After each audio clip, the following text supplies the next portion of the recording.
Olá, olá. Muito boa noite, meus irmãos, professores. Olá, olá, muito boa noite, meus irmãos, professores que estão aqui conosco, gravando e assistindo e participando desta aula na quarta-feira, às 20 horas, que é quando a gente faz a gravação. E um bom dia para você que está aí na estreia deste domingo. Olá para você que está em algum outro horário, em algum outro dia da semana, participando da escola bíblica conosco. Não deixe aí de continuar participando, compartilhando nas suas redes sociais, não esquece de deixar o like, a curtida, mas também você pode participar através dos comentários, né? Você pode colocar aqui algo que você aprendeu na aula de hoje, ou alguma dúvida que tenha ficado, e inclusive você pode deixar aí o comentário, porque a gente na semana seguinte vai lendo todos os comentários e vai respondendo as dúvidas que eventualmente tiverem, né. Eu vejo que o pessoal vai participando, mesmo que você esteja acompanhando esta aula em algum outro a outra semana, faz 2 meses que essa aula começou, se você deixar um comentário, a gente consegue visualizar aqui e aí responde, aí eu ponho lá, a gente põe lá no comentário: "Olha, sua dúvida foi respondida no vídeo tal", né, e aí a gente coloca para você poder acessar. Eu vejo que o pessoal também participa colocando algumas mensagens, né, então, sempre esteja aí, fazendo esse processo, essa participação, né. Muito bem. Bom, você já está vendo aí o título da nossa lição de hoje, a verdadeira fé e a comunhão. Aliás, a fé e a comunhão verdadeiras, né? E também poderia falar verdadeira fé e a verdadeira comunhão, das duas formas está correto. Na semana passada, começamos a trabalhar o capítulo de número 3 da primeira carta de João, e trabalhamos sobre a prática do viver na família de Deus. E agora nós estamos aí observando não só esta prática, mas a gente vai pensar um pouquinho a, a respeito dessa prática da fé. E para isso eu quero, antes da gente ler o nosso texto base de hoje, quero chamar aí os nossos irmãos que estão na live conosco a uma provocação, me respondendo a seguinte pergunta: é, que é praticar a fé para você? O que é exercer a fé? Abre seu microfone e compartilha aí com a gente. Você que está acompanhando pelo YouTube, coloca aí nos comentários. O que é praticar a fé? Vai lá, irmã Emilce. O seu microfone agora abriu. Praticar a fé é divulgar e propagar aquilo que eu creio. Se me faz bem, eu preciso propagar para fazer bem a outros. Perfeito. Irmão Miguel, tem aí algum pensamento que o irmão dividiria? O que é praticar a fé? Nessa vivência do crente praticar a fé, igual a irmã é, Emilce explicou, nós temos que testemunhar, né? Quer dizer, o exercício da fé é pregar e testemunhar, dar o exemplo, né? Porque senão fica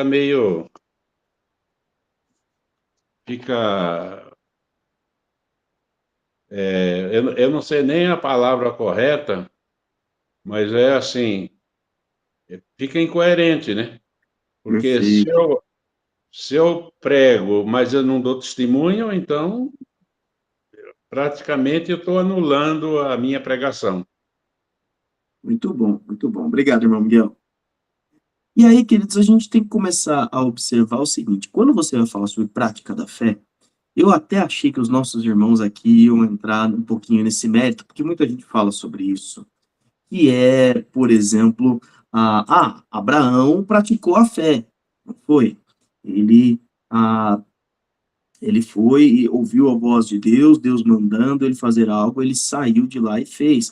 Moisés praticou a fé, ele creu naquilo que Deus disse e assim o fez, né? E aí vieram milagres, vieram as pragas no Egito, os milagres no deserto, Elias, profeta Elias praticou a fé, e assim por diante, profeta Eliseu, no Novo Testamento você vai ver aí, além do próprio Jesus, é claro, mas os discípulos, os apóstolos.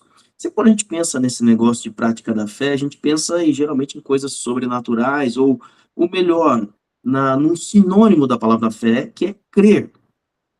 E eu gostei do que a irmã Emilson e o irmão Miguel falaram, porque tem um pouco a ver com o que a gente vai falar hoje. Porque praticar a fé é algo mais simples do que você imagina. Na Bíblia, praticar a fé é obedecer. Por isso que eu disse que tem a ver com o que o irmão Miguel e a irmã Emilson falaram, porque testemunhar a respeito da fé é parte da obediência, é um dos mandamentos, né? Que é o que Jesus vai dizer, vocês serão minhas testemunhas em Jerusalém, Judéia, Samaria, até os confins da terra, que é Atos 1:18, ou Marcos 16:15, vão, preguem o evangelho a toda criatura, quem crer e for batizado será salvo. O irmão Miguel ainda trouxe um conceito a mais, que é o viver a fé, ou seja, você vai testemunhar não apenas na palavra, mas também com as suas atitudes. E eu quero que você entenda isso. Quando a gente está falando sobre a fé e a comunhão verdadeiras, fé em Jesus não é apenas de crença. A gente comete esse erro quando acha que a fé em Cristo é de crença. Não, a fé em Cristo é de obediência. Ou melhor, se você crê, você obedece. Fé em Cristo vem com um conjunto de hábitos, de ações, de mandamentos, em que, se você tem sua fé de fato nisso, você vive de acordo com o que está escrito, de acordo com o que é falado. E é justamente por isso que o tema da lição de hoje é fé e comunhão verdadeiras. E aí, pensando nisso, eu vou pedir a um dos alunos que leia para mim o versículo-chave de hoje. 1 João, capítulo 3, versículo 23. 1 João 3, 23. Quem achou pode ler para a gente.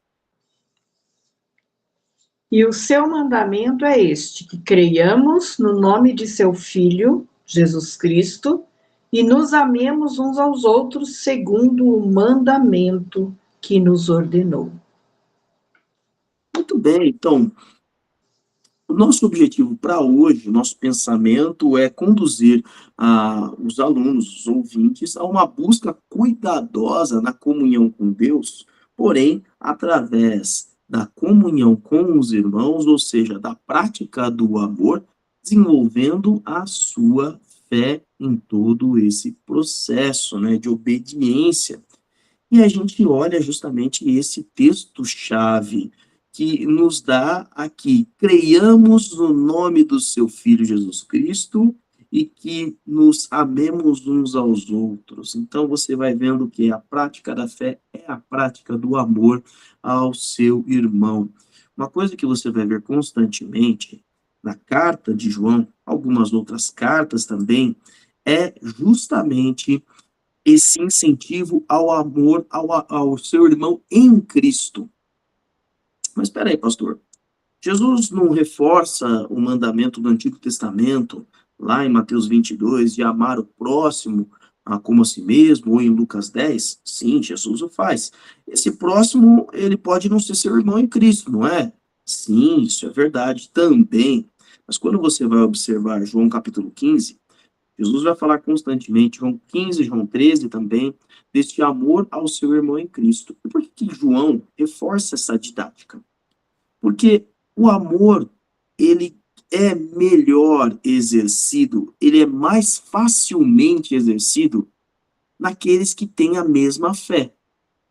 Então você começa, o apóstolo Paulo vai dizer isso em 1 Timóteo, você começa atendendo os domésticos da fé, para que você que já atende o seu irmão em Cristo, você que já ama seu irmão em Cristo, possa praticar este mesmo amor àqueles que ainda não são seus irmãos. Isso, João vai trabalhar bastante no capítulo 4, próximo capítulo, como é que você pode amar, dizer que ama a Deus a quem você não vê e não ama seu irmão a quem você vê. Então, ele não está dizendo que você só vai amar os seus irmãos em Cristo, não. Mas ele está dizendo, você vai começar por eles. E aquele que consegue amar os seus irmãos em Cristo, consegue amar todas as outras pessoas desse mundo, consegue praticar o amor ao próximo com muito mais ímpeto, muito mais facilidade. Uma coisa não exclui a outra, mas uma coisa dá início à outra, amplia a outra. E pensando nisso, vamos direto para a prática, né? Vamos na prática do amor fraternal. E aqui eu trago para você a 1 João, capítulo 3, versículo 11. Nos diz o seguinte: esta é a mensagem que vocês ouviram desde o princípio, que nos amemos uns aos outros. João constantemente vai citar as palavras de Jesus. Obviamente, o que está na sua mente é o evangelho que ele mesmo escreve, o evangelho de João. E ele fortalece profundamente esses conceitos nos capítulos de 13 a 17. Então, ele constantemente vai trabalhar isso conosco. E agora ele sempre traz a citação que Jesus vai fazendo nesses capítulos, que nos amemos uns aos outros. Querido, tenha certeza disso. A fé verdadeira é o exercício do amor fraternal, é o exercício do amor ao seu irmão em Cristo, ao próximo também, que nos amemos uns aos outros. E pensando nisso, a gente agora vai observar algumas coisas que a gente deve repudiar, que a gente não deve viver da mesma forma. Então, eu vou pedir a um dos irmãos que leia para mim 1 Coríntios capítulo 3, versículos de 12 a 15. Eu falei 1 Coríntios, né? Desculpa aí, gente. 1 João, capítulo 3, versículos de 12 a 15, tá bom? 1 João 3, de 12 a 15. Quem achou, pode ler pra gente. Abre o microfone, tá bom? Vai, Neila. Não, oi, boa noite.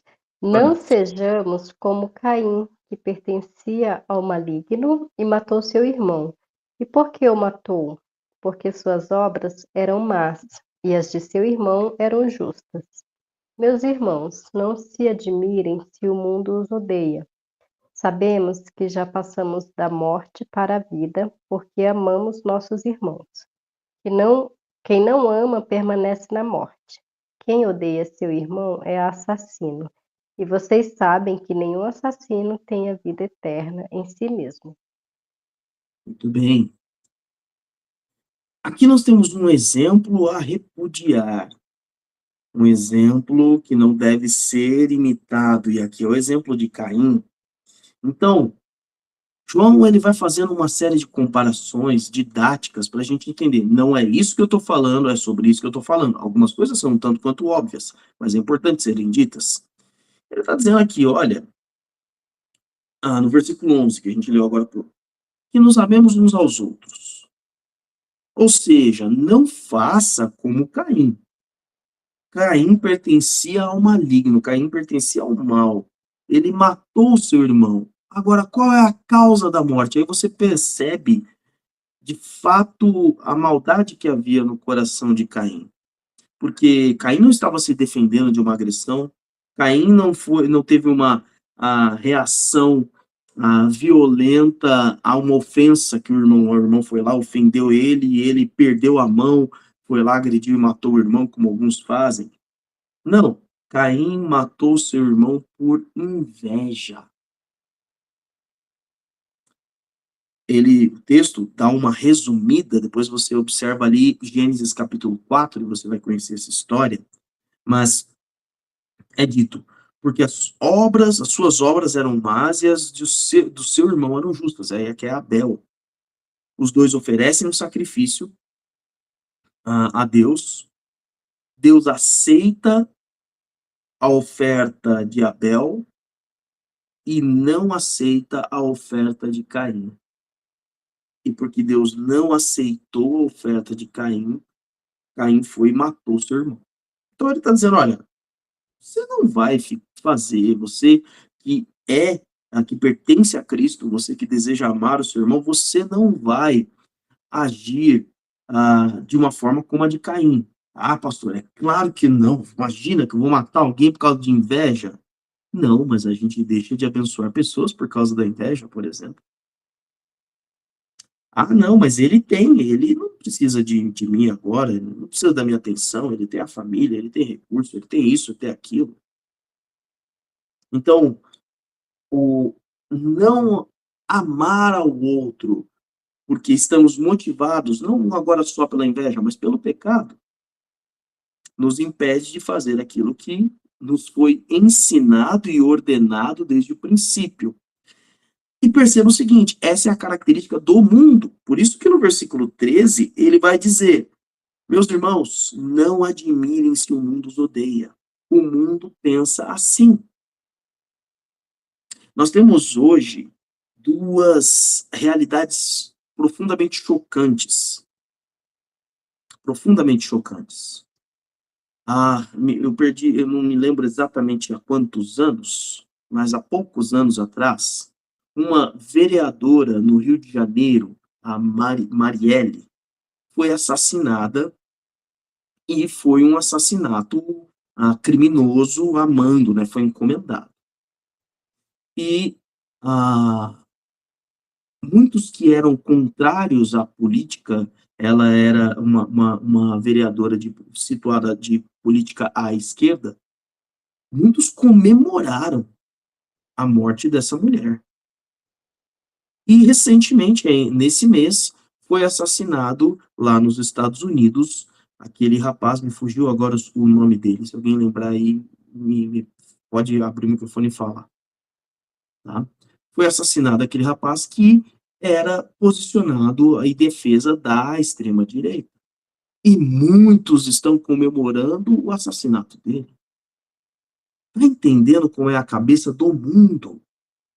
E olha, querido, se você se diz cristão e esteve de um desses dois lados comemorando a morte de um ou de outro, acho melhor você começar a rever o seu pensamento sobre o que é pertencer a Cristo, tá? Isso aqui é muito sério. Então, essa é a lógica do mundo.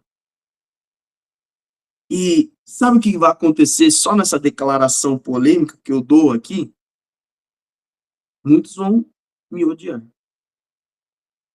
E nesse caso é os dois lados. Tá? Porque eu não falei mal de nenhum dos dois lados e nem celebrei a morte de nenhum dos dois. Pelo contrário, é triste. A morte das pessoas é algo triste. E aí ele, então, vai replicar aquilo que Jesus já havia dito. Em João 15:19, ele diz o seguinte: se vocês pertencessem ao mundo, ele os amaria, como se fossem dele. Todavia, vocês não são do mundo, mas eu os escolhi, tirando-os do mundo. Por isso o mundo os odeia. Meu irmão, quero só que você entenda uma coisa séria. Você vai obedecer a Cristo. Você vai amar o próximo. Você vai amar um ao outro. Você vai amar seus irmãos em Cristo. Porque você vai amar os seus irmãos. Porque você vai obedecer a Cristo. O mundo vai te odiar. É um absurdo defender um, defender o outro. É um absurdo você não ser contrário a um, você não ser contrário ao outro. É um absurdo você não repudiar, você não excluir.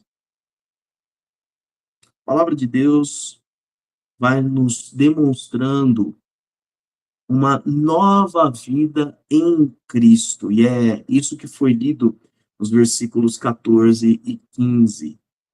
A nova vida em Cristo nos leva a saber que nós passamos da morte para a vida. Gente viva ama seu irmão. É isso que está ali no versículo 14. Morto não ama. E é verdade, não é mesmo? Vou te dizer uma coisa triste. Meu avô Aquilino não me ama mais. Minha avó Elza, minha avó Senira não me amam mais. Eles morreram. Eles estão com Cristo. Agora eles estão desfrutando do amor eterno de Cristo.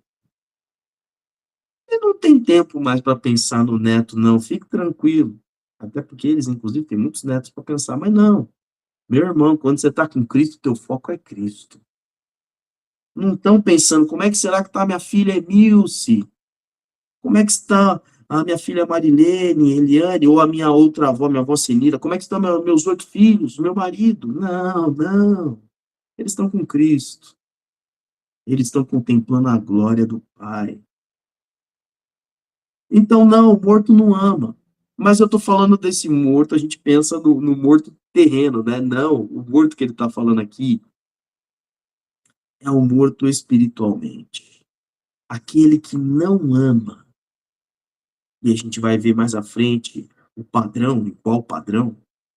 Aquele que não ama, adiantando, vai, como Cristo amou, não faz porque está morto. E o morto que ele coloca é aquele que não entregou sua vida a Jesus, não recebeu o amor de Cristo ainda.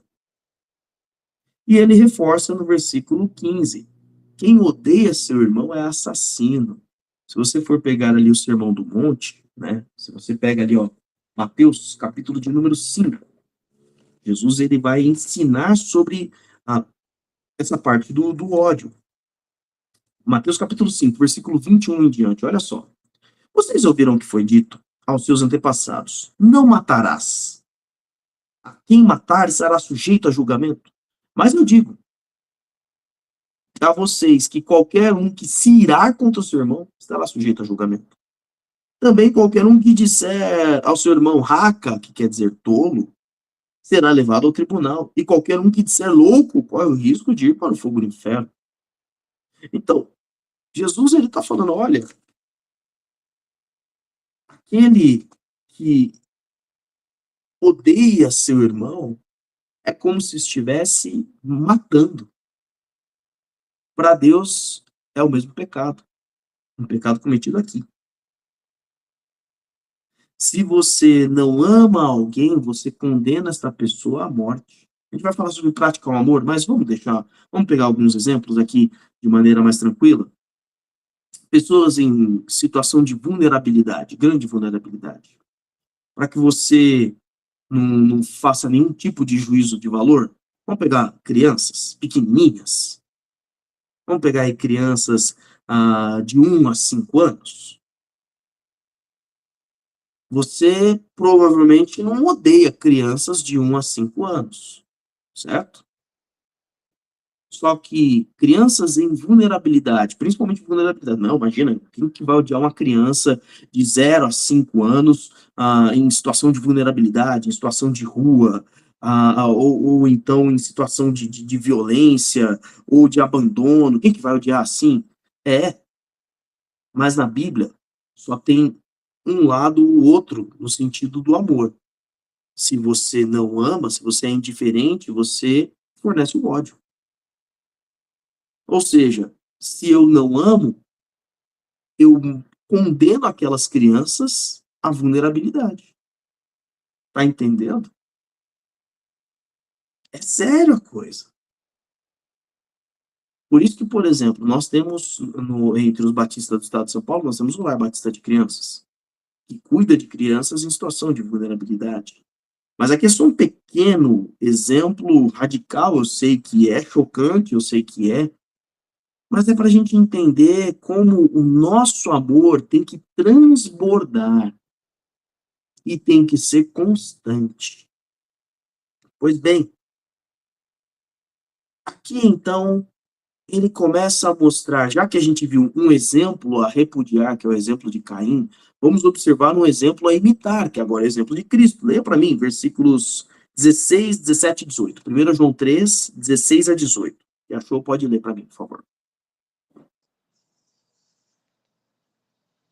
Nisto conhecemos o que é o amor. Jesus Cristo deu a sua vida por nós e devemos dar a nossa vida por nossos irmãos. Se alguém tiver recursos materiais e, vendo seu irmão em necessidade, não se compadecer dele, como pode permanecer nele o amor de Deus? Filhinhos, não amemos de palavra nem de boca, mas em ação e em verdade. Assim, saberemos que somos da verdade e tranquilizaremos o nosso coração diante dele. O que é o amor? Pergunta filosófica, pergunta simples e, ao mesmo tempo, complexa. Qual é a essência do amor? Qual é a base do amor? O que se traduz o amor? Qual é a consistência do amor? Eu não sei você, mas quando a irmã Emília estava lendo o texto, estava na minha cabeça. É o amor. Você vê na música essa música. Qual que é o nome dessa música mesmo? Eu só conheço como É o Amor, mas eu não lembro o título dessa música.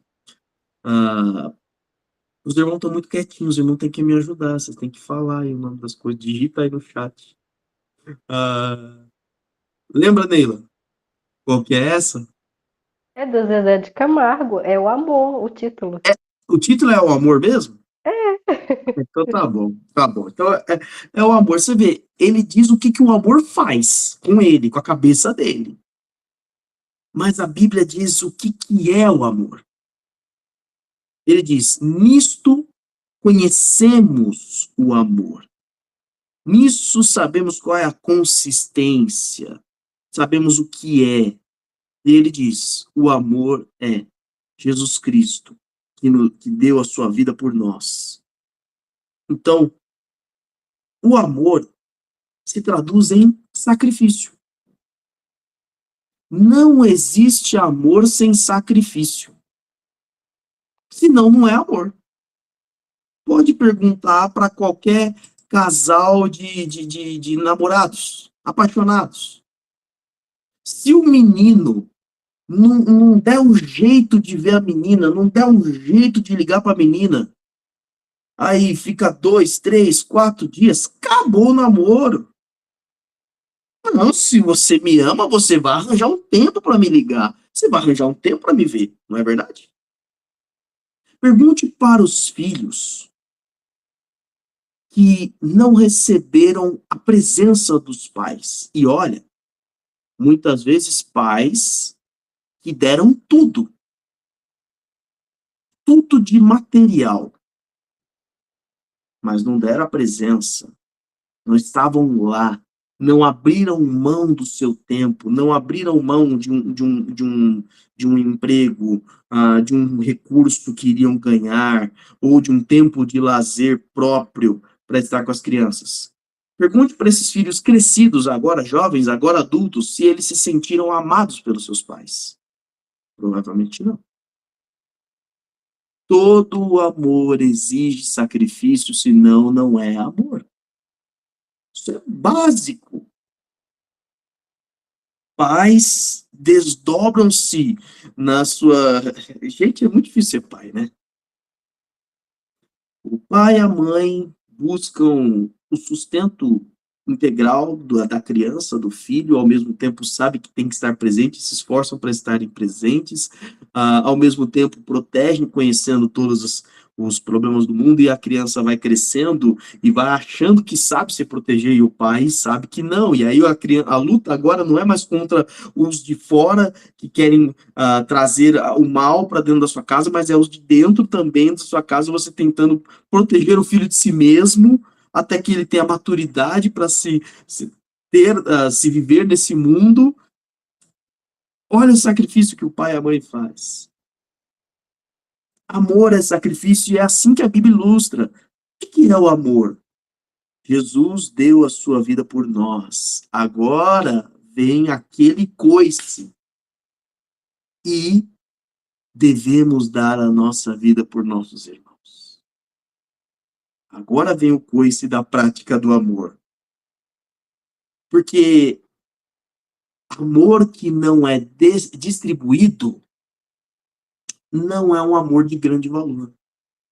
Por que eu me sacrifico pelas minhas filhas? Porque você as ama. Não, não. Porque meus pais me amaram. Meus pais me ensinaram a como ser pai, a como se sacrificar pelo seu filho, pelos seus filhos, eu e a minha irmã. Isso que aprendi dos meus pais, agora vou dar às minhas filhas, tenho dado às minhas filhas. E aí sim, porque eu as amo. Da mesma forma, eu recebi o amor pleno de Cristo. Se eu não der, presta atenção nisso, tá? Isso aqui é muito sério. Se eu não der este amor sacrificial que eu recebi de Cristo para os meus irmãos, eu não conhecerei, eu não entenderei, e pode ser que eu não tenha recebido de fato o amor de Cristo. Porque é infinitamente maior. Porque é infinitamente melhor.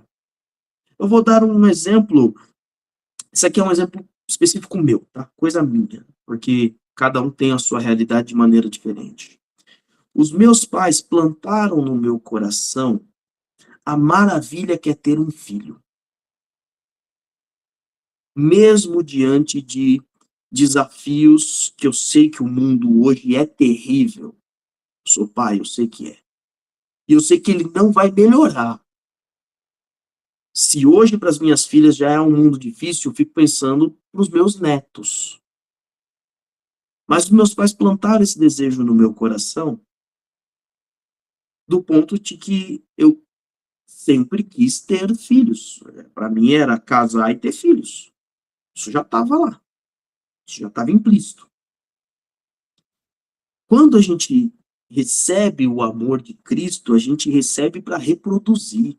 Porque é um amor tão maravilhoso que não cabe em mim. Que foi plantado para gerar fruto. É isso que João está falando no versículo 16. Agora, essa é a essência. Vamos ver a prática? A prática está ali no versículo 17. Se alguém tiver recursos materiais e vendo seu irmão em necessidade, não se compadecer dele, como pode permanecer nele o amor de Deus? Então, você ama irmão fulano de tal? Amo. Nossa, como eu amo. O que você já fez por ele? Não, nunca fiz nada. Eu oro por ele, eu oro por ele. Crente sempre tem essa chamada aí, viu? Não, tenho orado por ele todos os dias. Falei, olha, eu queria estar na tua oração para saber se você está orando por ele todos os dias mesmo, viu? Mas por que você nunca fez nada por ele? Porque ele nunca pediu, ele acho que ele não está precisando. Você já sentou com ele ou com ela para saber como é que vai a vida? As pessoas nem sempre pedem. Mas ao compartilhar, você vai perceber necessidades. Meus irmãos, a gente tem que entender o seguinte: fé verdadeira, comunhão verdadeira, é o convívio. De novo, vamos olhar para a família de novo? Você sabe, você que tem seu irmão ou sua irmã aí, mais velho, mais novo, você sabe o que eles precisam. Você está convivendo, você sabe o que seus pais precisam, você sabe que sua esposa, seu marido, seus filhos, seus avós, você sabe o que eles precisam. Você está convivendo sem que eles peçam. Um exemplo muito simples. Você tem ali a minha sogra. Minha sogra fez aniversário no dia 4. A Joyce sabia o que ela precisa, a filha dela. Minha mãe está precisando de tal coisa. E aí ganhou o presente que precisava. Né? Dia dos Pais, mês passado. A gente chegou para minha mãe, eu e minha irmã não convivemos mais na casa do meu pai. Eu não sei mais o que meu pai precisa, porque eu não estou o tempo todo lá. E eu chego para minha mãe, que sabe o que ele precisa, e falo, mãe, o que o pai está precisando? Ou quem sabe querendo, né? Aí a mãe falou lá, pai, acho que você está precisando de... O que o pai estava precisando, né, mãe? Foi camiseta, né, que a gente comprou para ele.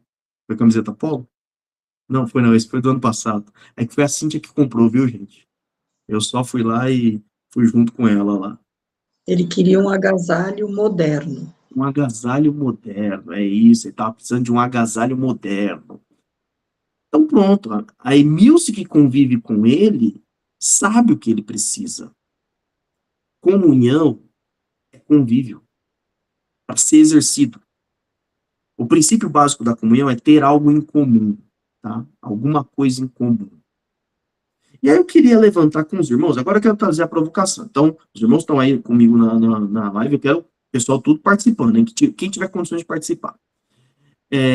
Levantem para mim algumas necessidades, algumas coisas que as pessoas, quando a gente fala aqui, vendo o seu irmão em necessidade, que tipo de necessidades a gente observa dos nossos irmãos que eles precisam? Então, abre o seu microfone e fala aí para mim. Alimento. Alimentação, o que mais? Roupa.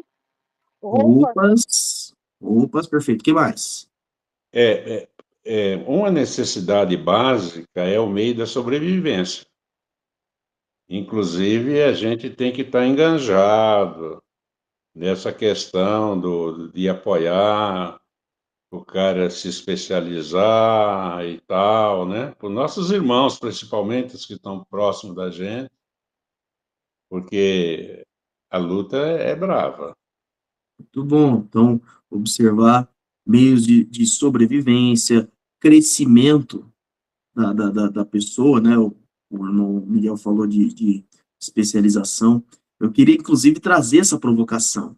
Por que a maioria das vezes a gente fala sobre, quando fala de necessidades físicas ou materiais, a gente constantemente está falando sobre alimento, roupa, abrigo, né?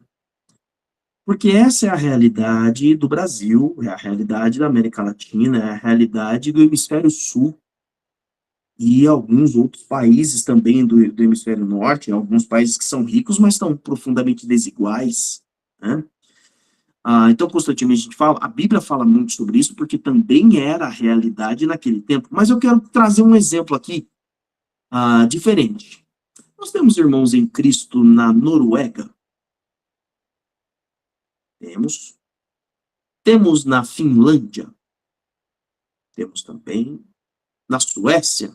Na Noruega, inclusive, eu sei que a gente tem alguns irmãos em Cristo que são parentes que estão lá, né? Na Suécia, na Dinamarca? Temos também. Tem o mesmo tipo de pobreza nesses países que tem no Brasil? E eu vou te dizer que não. O governo de lá tem uma estrutura, bem como também a remuneração que existe lá, para que não, o tipo de gente de baixa renda nestes países, nos países escandinavos, é de um nível de médio alto no Brasil. Não tem comparação. Para eles, aquele é o nível, não sei se chamaria de pobreza, mas vou chamar de baixa renda. Ou seja, lá, eles não precisam de roupas, de abrigo ou de vestimenta. Também não precisam de desenvolvimento socioeducacional. Carreira, isso a sociedade vai fornecendo. Então, esse texto, eles não precisam ser amados, não é? Aí é que a gente tem que observar uma coisa que existe também no Brasil, queridos. As necessidades não se dão só nesse tipo de material que nós temos. Quem aqui não necessita de conforto? E quando eu digo conforto, é abraço, ouvido, carinho. Recentemente nós tivemos o falecimento de uma irmã muito querida, idade avançada, 94 anos, irmã Filomena, está com o Senhor. Mas fica seu filho, Davi, sua irmã Grácia, que morava com ela, os outros 2 irmãos, os sobrinhos, e a necessidade deles não era de um jazigo, não era de um local para velório, não era de recurso financeiro para pagar o caixão, não era isso. A necessidade era de um ouvido, de um ombro, de um abraço, de palavras. Também existem essas necessidades. Diga, irmã Emilce. Eu ia dizer exatamente isso. Não se satisfaz, o ser humano não se satisfaz apenas com materiais, coisas materiais. Ele precisa de amor, de carinho, de atenção, de aconchego. Segundo a teoria de Maslow, a base do necessário para o ser humano é, primeiro, o abrigo, o alimento. Depois que foi feito isso, aí ele começa a ver as coisas básicas, como o trabalho, o desenvolvimento ali da carreira, e depois ele vai vendo necessidades sociais, de interação, de exercício de prática de amor, de troca de sentimentos, e assim vai. Ou seja, é necessidade do ser humano o afeto. Então, até inclusive nos países ricos, e principalmente nos países ricos, porque lá, nesses bem ricos, não tem mais necessidade material, mas de afeto. O que os cidadãos, os habitantes dessas nações tomam de antidepressivo por conta do isolamento social da própria sistema daquela sociedade, não tem quem os ouça. E olha, queridos, eu quero dar uma prática aqui. Nós temos algumas irmãs nossas em Cristo que têm exercido um ministério de visitação, visitando outras senhoras já de idade avançada que precisam ali da companhia, do estar junto, praticando algum tipo de atividade ou só sentar lá para tomar o café. Então, tá bem suportado pela família. O que essas irmãs, elas não precisam de um cuidador, mas precisa de gente interessada lá que não está recebendo um salário para estar lá. E isso é a necessidade que é dada através do amor. Isso é a prática do amor. Então, quando nós falamos sobre a prática do amor fraternal, nós estamos falando sobre isso. E visto isso, essa prática nos gera confiança, uma confiança em Cristo. Vamos ver os versículos seguintes? Leia para mim agora do versículo 19 ao 24. 1 João, capítulo 3, do 19 ao 24. Pode ler.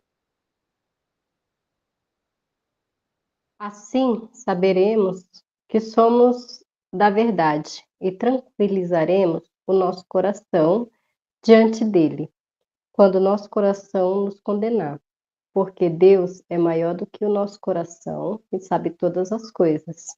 Amados, se o nosso coração não nos condenar, temos confiança diante de Deus e recebemos dele tudo o que pedimos, porque obedecemos aos seus mandamentos e fazemos o que lhe agrada.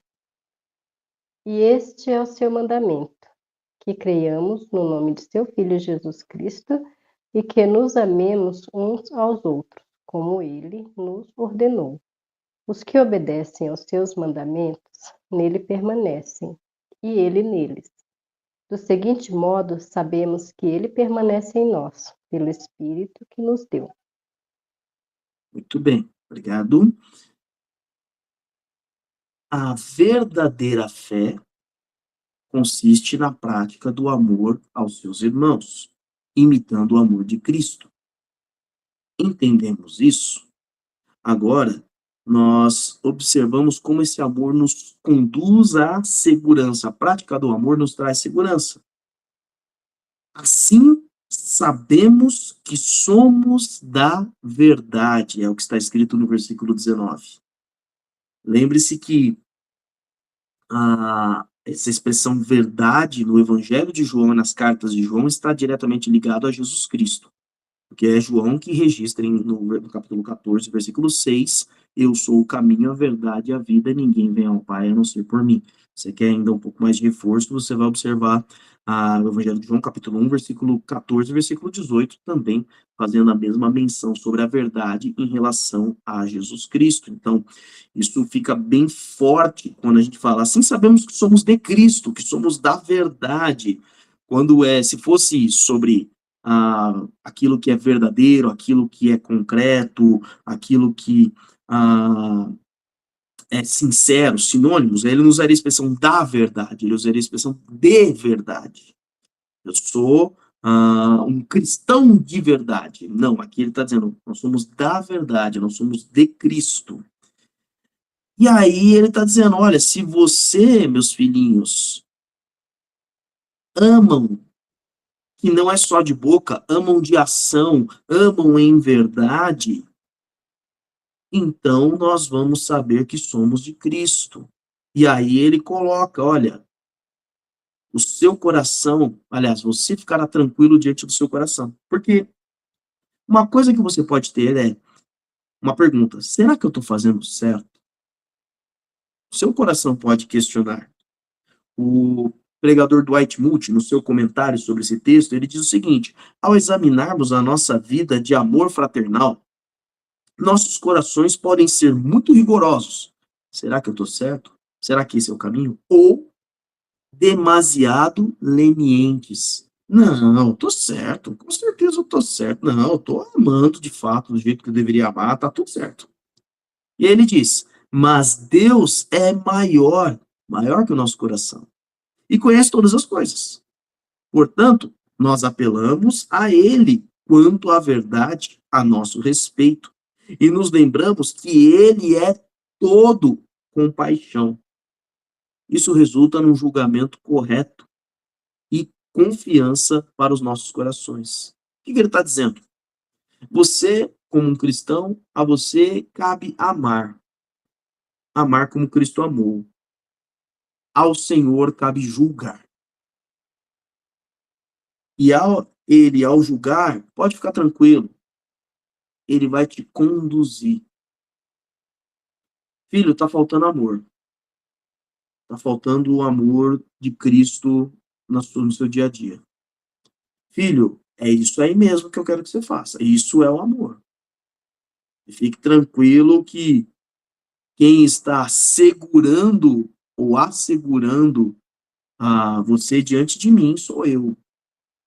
Então é isso que João está dizendo nesses dois primeiros versículos aqui, o versículo 19 e o versículo 20.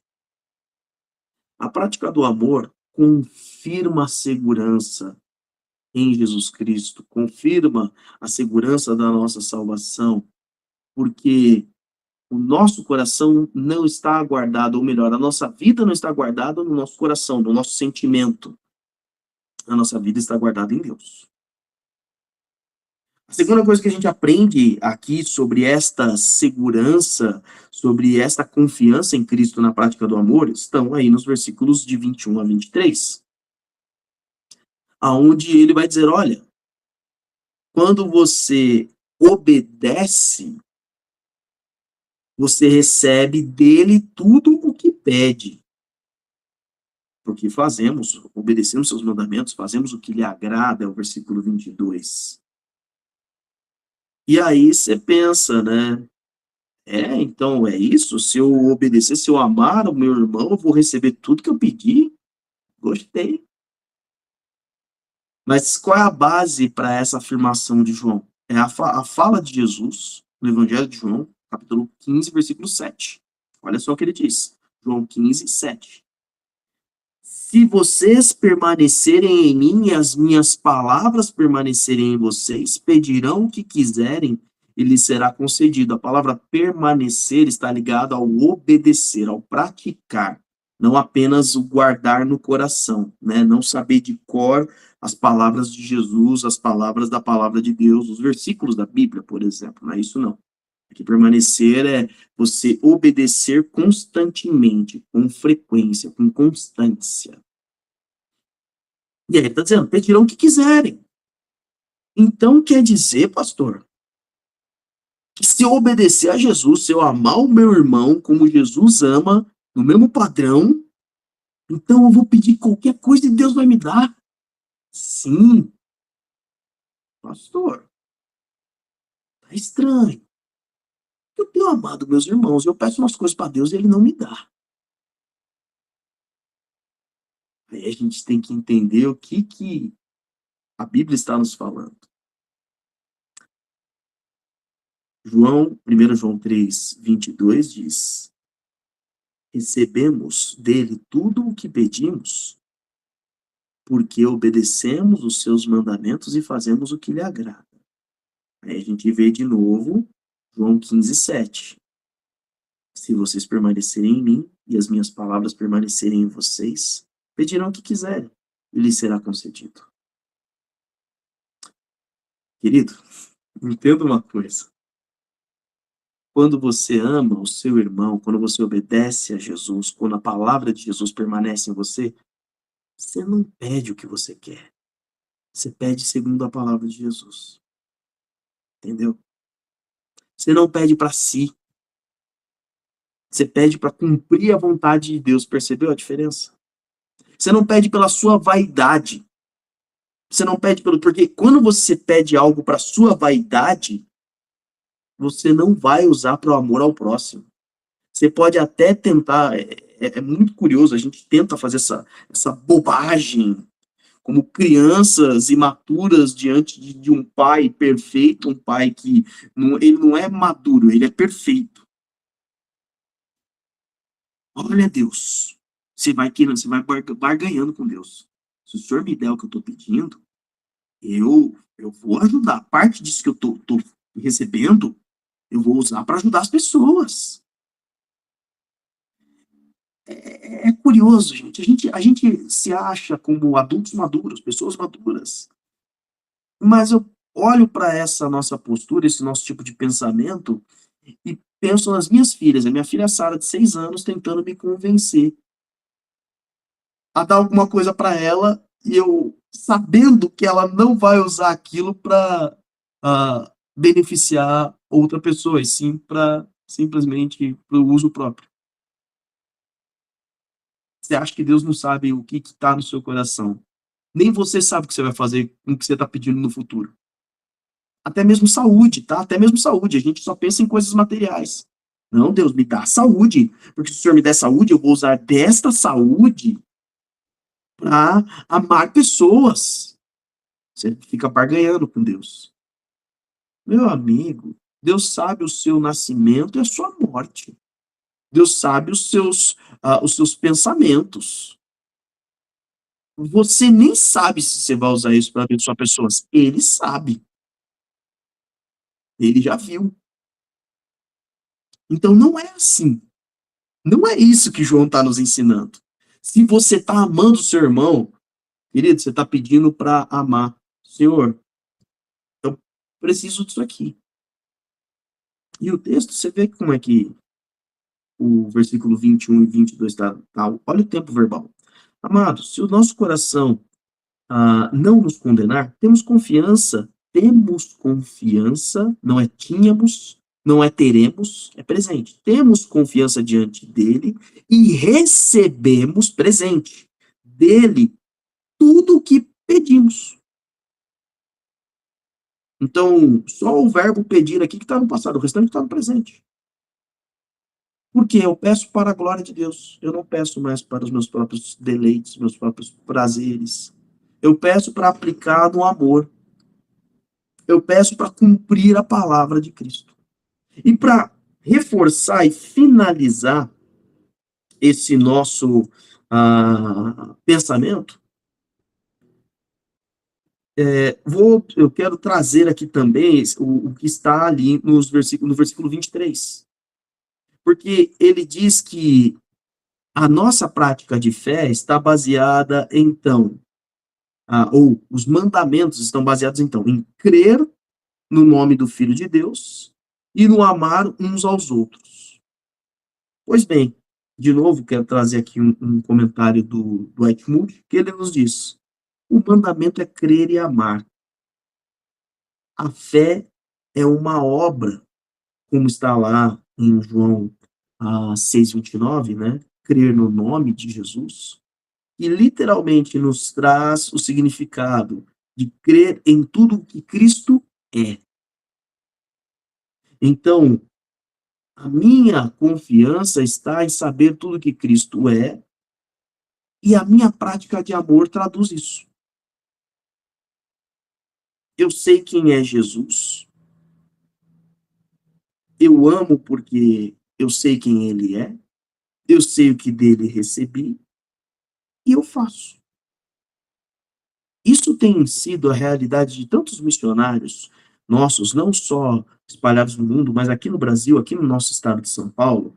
em que constantemente as pessoas que são alvos do amor desses missionários, elas perguntam, por quê? Por que me ama?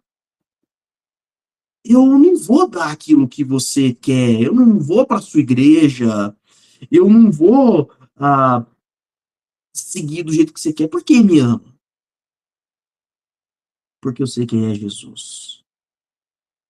Porque eu sei o que recebi dele. E eu sei o que ele quer dar a você. Então, quando a gente entende essa essência do amor, a gente entende quem é Jesus, a nossa prática ela é constante. E terminando a nossa lição, observando o versículo 24, a obediência também resulta numa permanência e na confirmação do Espírito Santo, porque o texto nos diz: e os que obedecem aos seus mandamentos permanecem nele. Então, aquele que obedece aos mandamentos de Cristo,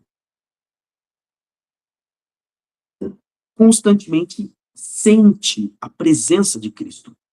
Mateus capítulo 28, versículo 20, Jesus termina o texto dizendo: e eis que estou convosco todos os dias até o fim dos tempos, ou até a consumação dos séculos. Eis que estou presente, estou com vocês. Mas sabe como você sente essa presença? Se você faz o que está escrito no versículo 19. Portanto, vão, ou eu gosto de uma tradução que diz assim, tendo ido, façam discípulos em todas as nações, batizando-os em nome do Pai, do Filho e do Espírito Santo, ensinando-vos a guardar tudo o que vos ordenei. Eis que estou convosco todos os dias até o fim dos tempos. Ou seja, quando você está obedecendo, você sente a presença de Cristo. Por isso ele diz, você permanece nele. Aqui ele não se refere apenas no conceito da salvação, você está em Cristo, mas de consciência. Eu sei que Cristo está comigo porque eu estou vivendo as palavras dele.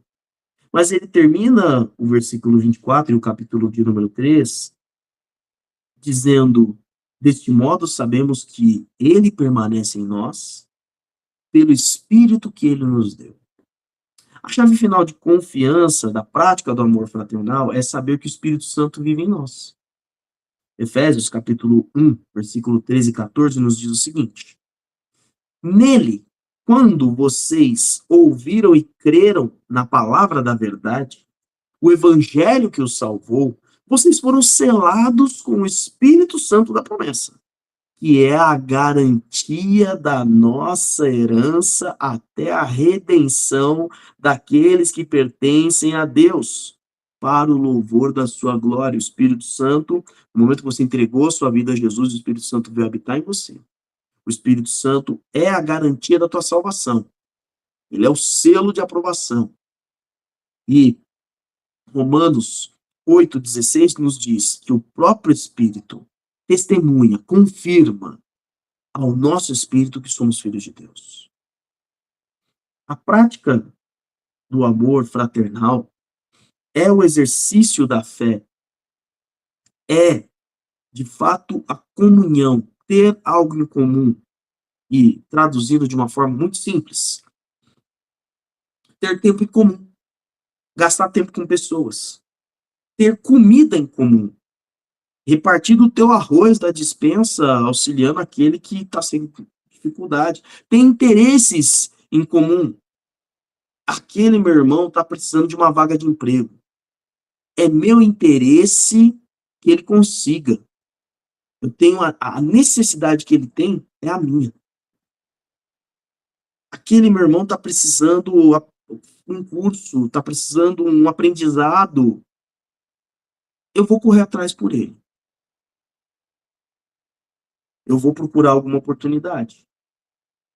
Ter comunhão é repartir não só a prática da fé, afinal nós temos um só Senhor, uma só fé, um só batismo, um só Espírito, mas é repartir necessidades, tristezas, alegrias, recursos, para que as pessoas cada vez mais cresçam no amor de Cristo uns pelos outros.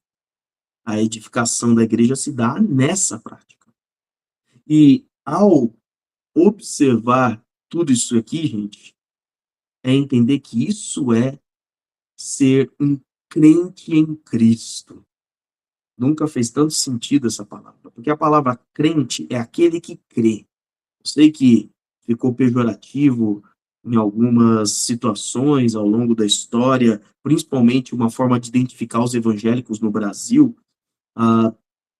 mas a palavra crente é aquele que crê. Então, aquele que diz que crê em Cristo, vive como Cristo. Imita a Cristo. Não é apenas aquele que acredita, não é apenas aquele que diz que confia. Se ele acredita e se ele confia nas palavras que Cristo disse, ou seja, ele vai viver conforme a palavra de Deus, ele vai viver conforme a Bíblia. Essa é a verdadeira fé, e essa é a verdadeira comunhão. Aquilo que nós ouvimos desde o princípio, como disse o apóstolo João, que nos amemos uns aos outros. Quando o mundo perceber o verdadeiro amor que há entre os crentes em Cristo, entre os irmãos, aí o mundo vai aprender o que é amor de verdade. E vai ansiar por esse amor. E pode ter certeza que você vai ter muitas oportunidades de exercer o amor ao próximo, aqueles que ainda não pertencem à família de Deus, mas virão a pertencer, porque conhecerão o amor de Cristo. Amor pregado pelo Evangelho, pela evangelização, amor vivido pelo cuidado e pela comunhão de todos os crentes. Amém? Obrigado pela participação dos irmãos. Esperamos aí você que está conosco na Escola Bíblica no YouTube. Espero você daqui a pouquinho no culto de louvor e adoração, para a nossa celebração da manhã, às 10h30 da manhã, e também à noite, às 18h30, a nossa segunda celebração de domingo. Deus abençoe, queridos. Deus abençoe os irmãos também. Obrigado, pastor Cristiano, pelos ensinamentos. Amém. Obrigada, pastor. Deus abençoe. Boa noite, Boa irmão. noite a todos. Boa noite, queridos. Boa noite. E Tchau, obrigado. Uma aula maravilhosa. Deus seja louvado.